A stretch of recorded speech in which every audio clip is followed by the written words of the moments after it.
Ayan, si nanay. Hello po. Hello ate, Hello. assalamualaikum. Tapos, natutuwa ako kay nanay pag pumupunta ako dito sa mga client ko sa Park Subdivision. So, ah, gusto ko siyang matulungan. Kaso, kailangan pa natin ng magkaroon ng konting income. So, nanay, ba't ang sipag mo, nanay? Ang sipag mo maghanap buhay, Kailangan talaga sa maghanap hanap buhay kasi matanda na ako, wala ko yung pension. 65 na akong edad. 55? 65. Ay, 65. 65 na po si nanay. Opo. Tapos, ilan po yung anak nyo, nay? Dalawa.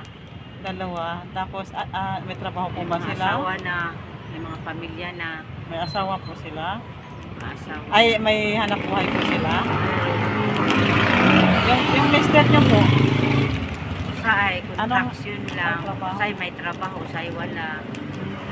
Tapos, ayun mga tinda ni nanay. Kasi, ang sipag ni nanay, kahit na may edad na, hindi katulad sa iba, na kahit na hindi siya pabigat sa pamilya. Kumbaga, gagawa siya ng paraan. Tapos, sa mga followers ko, sana matulungan natin si nanay.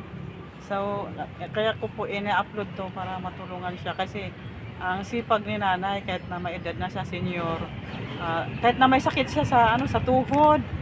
Kaya po ako pumunta rito kasi naalala ko siya. Bigyan ko po siya ng herbal pads kasi wala pa po akong maibigay sa kanya na cash. Kaya gusto ko na lang po siyang bigyan ng herbal para may niya po sa paa niya. Yung paa niya kasi may siya, may diabetes po siya. Diabetes sa tuhod. Paano pa sakit mo, nay? High blood, High blood po. taas sugar, Tapos mataas yung sugar niya. taas yung uric. Opo, kaya gusto ko siyang matulungan, mga followers ko, mga mahal kong mga followers. Sana makita niyo po ang video ni nanay. Ano pangalan niyo, nay? Adelina Padilla. Si Adelina po, si nanay Adelina. So, matagal ko na siya nakita dito pag pumunta ako ng magka-client ako dito sa Park Subdivision, itong na to. Yung lugar na to. Ayan. Ayan.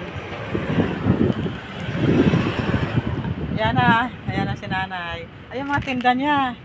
Mga tinda ni nanay. Ayan yung sigarilyo. Ayan, sigarilyo.